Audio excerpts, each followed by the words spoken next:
My name is Linda Duchesne. I'm 32 years old. 3 days ago, I sat in a lawyer's office, read one piece of paper, and laughed so hard the attorney stopped writing and asked if I wanted water. My parents had not talked to me in 2 years. No birthday cards, no holiday texts, nothing. Then suddenly, a lawyer emailed me one paper. They needed my signature so they could sell my grandfather's lake home. The only location that had ever genuinely felt like home. That document was designed to steal something from me. Instead, it provided me something my family never had. Proof that someone felt I was worth protecting. Before I tell you what occurred, take a second to like and subscribe if you love tales like mine. And tell me where you're listening from. Now let me take you back to the Christmas meal that wrecked my family. I grew up outside Knoxville, Tennessee, in a little town where everyone knew everybody. My father, Gerald Afton, operated the local bank. He wore ironed shirts to church and shook hands like he was campaigning for office. My mother, Diane, conducted Bible study groups and coordinated church banquets. From the outside, we looked like the ideal family. Then there came my younger sister, Meredith. She was 3 years younger than me and always came first. Meredith took piano lessons. I got, maybe next year. Meredith received a vehicle for her 16th birthday. I acquired a bus pass. Meredith had the spacious bedroom because she wanted space. I slept near the laundry room and learnt to ignore the sound of the washing machine at midnight. My parents never shouted at me. They never struck me. That nearly made it tougher. They simply treated me like the kid who needed less. Whenever I questioned it, my father always said the same thing. Meredith needs additional aid. You're the strong one, Paige. I believed him. For years, I wore strong like a medal. I worked double shifts at a restaurant throughout high school. I purchased my own prom dress. I paid for my own books. It took me years to learn what strong actually meant to him. It implied little maintenance. It means she won't complain. It indicated she can thrive without us. I was the first person in my family to graduate college.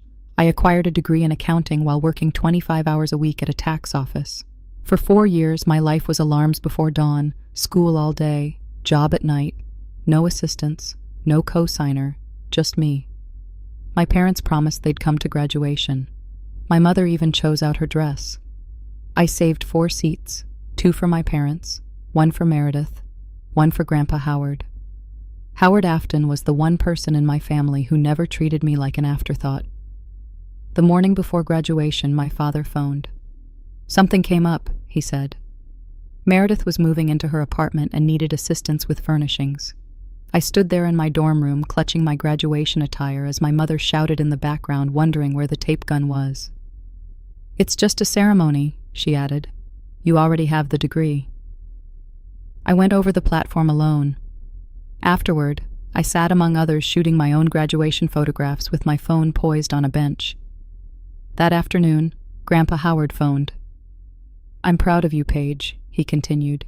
His voice sounded scratchy, like he was trying not to weep. Then he stated something unusual. "And don't worry, I have taken care of that." I believed he meant a graduation present. I had no idea what he really meant, not till 7 years later. I met Daniel Reeves when I was 26. He was wiring the office building where I had recently begun working. I heard him singing Johnny Cash before I even saw him. He was off-key, completely committed. Daniel was an electrician who operated his own modest company out of an old truck. His hands were harsh, his boots were worn. On our 3rd date, he bought me wildflowers from a service station since the flower store had already closed. "I didn't want to show up empty-handed," he added. I adored him instantly. We were married 2 years later at the courthouse. Grandpa Howard had died away by then. Every good moment still seemed smaller without him. My parents came to the wedding, but just briefly. A week later, over family dinner, my father peered across the table at Daniel. "I thought you'd aim higher, Paige," he replied gently. "An electrician? That's a downgrade." My mother kept silent. Meredith continued browsing through her phone. Daniel didn't respond, but on the way home, he glanced at the road and whispered gently, "I don't need your father to respect my job, but he should respect you." I nearly cut my family off right then, but I continued trying, because part of me still thought things would change. Then Christmas occurred. 15 relatives jammed into my parents' home. Music played, people laughed, someone kept replenishing sweet tea. Meredith drew me into the kitchen. She needed $5,000. Again, she still hadn't paid back the past 2 debts. This time she said it was for merchandise for the shop she intended to start. I said no, politely, clearly. She stepped back into the living room with tears in her eyes. My father stood up instantly. "What kind of sister refuses to help family?" he asked angrily. The entire room became quiet. My aunt froze by the punch bowl. My cousin Rachel glanced at me with wide eyes. "You've changed, Paige," my father replied. "Not for the better." Then my mother moved toward my aunt and spoke just loud enough for everyone to hear. "She's been like this since she married that man. I think she needs professional help." Nobody supported me. Nobody. I stood there feeling totally invisible. Then I grabbed my coat. Daniel was already waiting at the entrance with the vehicle keys, and I walked out of that home for the final time. The stillness following seemed eerie. At first it nearly seemed tranquil. No guilt, no family drama, no phone calls begging me to rescue Meredith from another poor mistake. But silence also allows individuals freedom to reinterpret the tale. And my folks did just that. They told everyone I was unstable. They claimed Daniel was dominating me.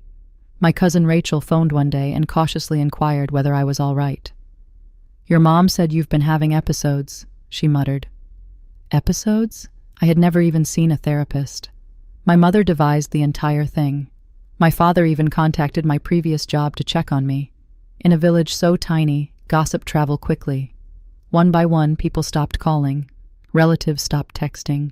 Birthday greetings vanished. By spring, Rachel was the only family member who still talked to me. Daniel and I relocated 45 minutes away, far enough to breathe, close enough that I could still drive back if I ever wanted to. I was promoted to senior accountant. Daniel's company expanded. We acquired a tiny home with a porch and a backyard. It was silent. It was serene. And every Christmas, I still peered at my phone hoping if someone might call.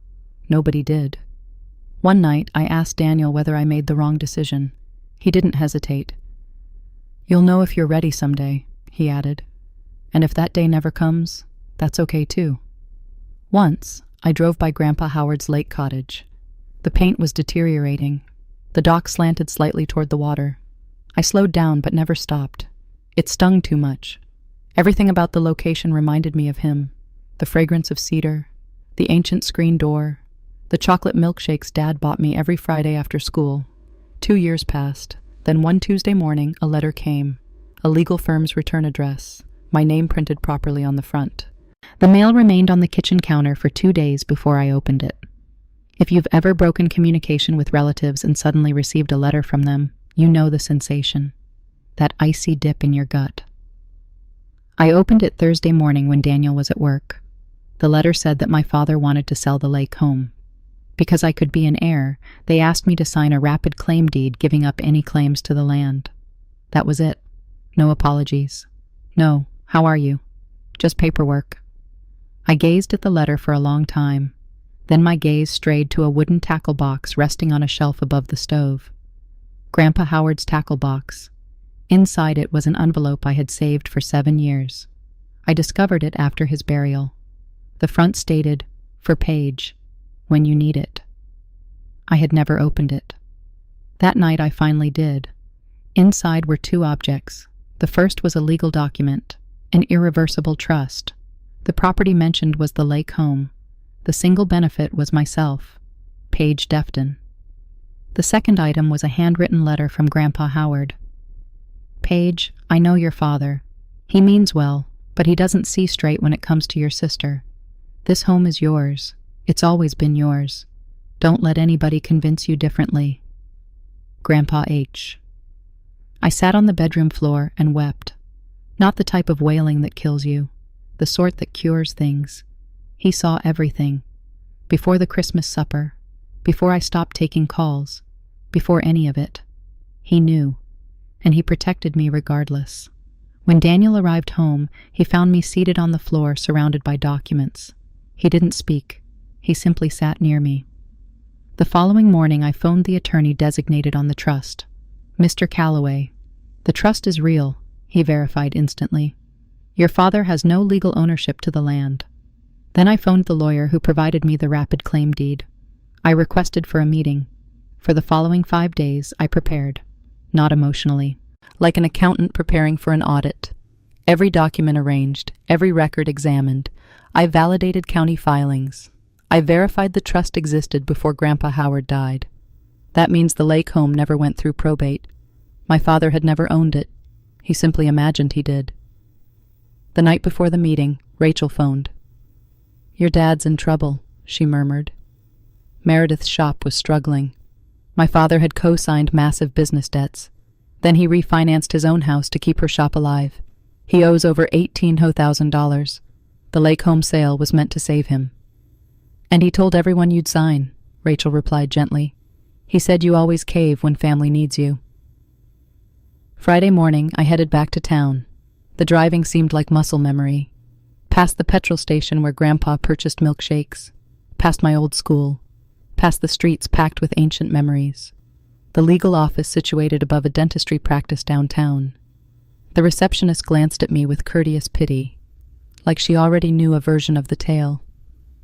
I sat down and examined my folder one final time. Trust documents, certified copies, Grandpa Howard's letter, everything ready.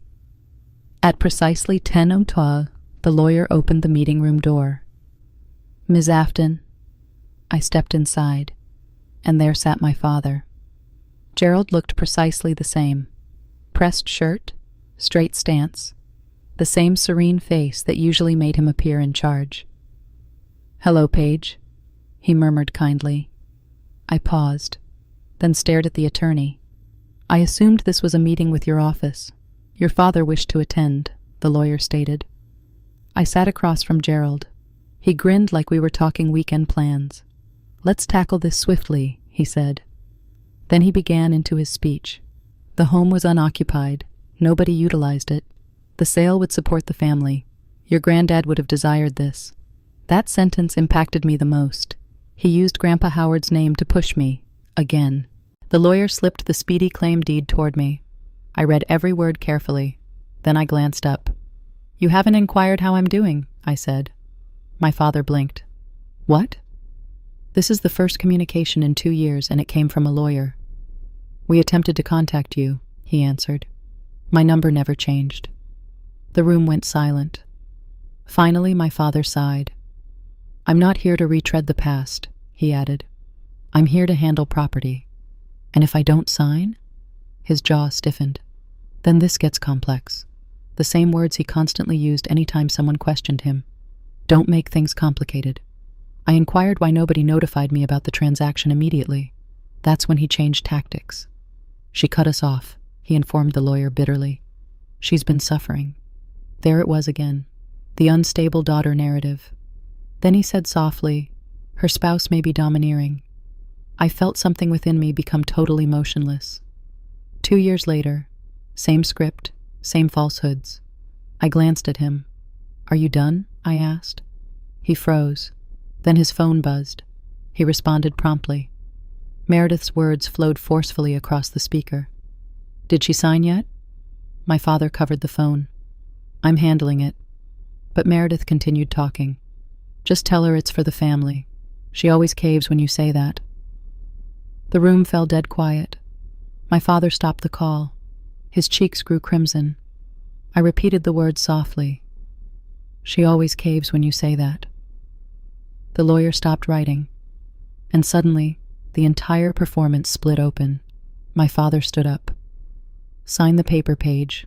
I kept cool. "You told my husband he was a downgrade. That was a joke. It wasn't funny." He slapped both palms on the table. "You hold grudges," he yelled. "Your mother was right. You need help." The lawyer tried calming him down. Then my father threatened legal action. "A judge will force you to sign." I stared at the lawyer. "Can he do that?" The lawyer hesitated. "There are legal avenues." "Okay," I interjected. Then I reached inside my purse. I brought out the trust paperwork and set them on the table. The room shifted quickly. "This is an irrevocable trust created by Howard Afton," I added. "The sole beneficiary is me." My father peered at the paperwork. "What is this?" The lawyer snatched the papers instantly. He read page after page, then removed his glasses carefully and stared squarely at my father. Were you aware of this trust? That can't be right, Gerald whispered. The lawyer pointed to the filing date. The property had been transferred years before Grandpa Howard died. That meant the lake house never belonged to my father. Ever. Where did you get this? Gerald asked. Grandpa Howard. He would never do this to me. I held his gaze. He didn't do it to you. He protected me. The lawyer called Mr. Calloway on speakerphone. Calloway confirmed everything. The trust was legal. The property belonged to the trust. I was the sole beneficiary. The quitclaim deed meant nothing. The lawyer finally turned to my father. We need to stop this meeting immediately. Then he added carefully, if you promise the buyer clear ownership of this property, you may have created a legal problem. That's when my father finally cracked. He sat down heavily, and for the first time in my life, he looked small, not angry, not powerful, afraid. If I can't sell that house, he whispered, your mother and I could lose ours. The truth spilled out after that. The loans, the refinance, the debt, everything. I listened quietly. Then I asked the question I'd carried my entire life. You risked everything for Meredith, I said. Did you ever once think about me? He opened his mouth. Nothing came out. Then he said something that almost broke my heart. He would have wanted us to stay a family. I answered softly. He would have wanted you to be a father to both your daughters. Nobody spoke after that. The lawyer gathered his papers. The meeting ended. As I reached the door, my father finally spoke again. Paige. I stopped. For 1 second, I saw flashes of the old version of him. The dad who taught me to ride a bike. The dad who carried me through the rain after I lost my shoe in the mud. That man existed once. He just disappeared somewhere along the way. You know my number, I said quietly. It never changed. Then I left. I sat in my car afterward with my hands on the steering wheel. I didn't feel victorious, just exhausted. But it wasn't over. Instead of going home, my parents drove straight to the lake house. Rachel called me that evening. Your mom, Dad, and Meredith are staying there, she said nervously. They say it's still family property. I called Calloway immediately. He stayed calm. They cannot legally occupy trust property, he explained. If they refuse to leave, we file trespassing paperwork. I closed my eyes. I don't want my father arrested. Then hopefully he makes a smarter choice. Saturday morning, Meredith posted pictures online from the lake house. Family time at Grandpa's place. Some things are worth fighting for. In one photo, she sat in Grandpa Howard's green chair on the porch. The one he built himself. The one I helped sand when I was 10. I stared at that picture for a long time. Relatives flooded the comments. Nobody mentioned me. Nobody asked where I was. By Sunday, Calloway sent an official notice demanding they leave within 72 hours. Suddenly, this wasn't family drama anymore. It was legal. Monday morning, my mother called me. She sounded exhausted. Please, she whispered. This is tearing the family apart. I sat silently on the edge of my bed. Then I finally said what I should have said years ago. This didn't start with the trust. My mother tried guilt instead. Your grandfather would hate this. I have a letter from him saying otherwise. Silence. Then quietly, bitterly, she said, You've changed. I looked at Daniel beside me. I hope so, I replied. They left the lake house Monday afternoon, just before the deadline. I waited another week before going there myself. When I finally arrived, the sky was gray and quiet. The front door was unlocked. Inside smelled like old pine and dust. My mother had cleaned the kitchen before leaving. Everything was neat. On the table sat one key. Beside it was a short note in my father's handwriting.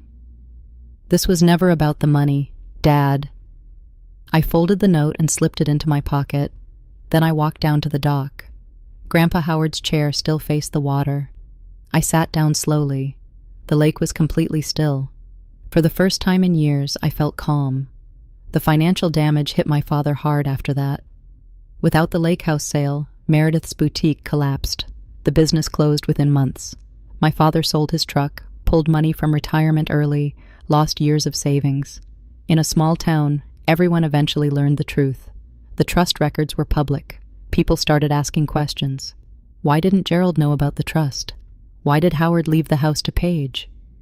And suddenly, The unstable daughter story stopped making sense. My father stopped attending community breakfasts. My mother stopped running Bible studies. People weren't whispering anymore. They were comparing facts. Meredith eventually texted me.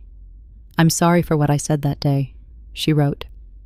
I didn't answer immediately, but I didn't delete the message either. Then relatives slowly started returning. My Aunt Linda called first. "I should have defended you at Christmas," she admitted quietly. Others followed, not everybody. Some people still believed my parents.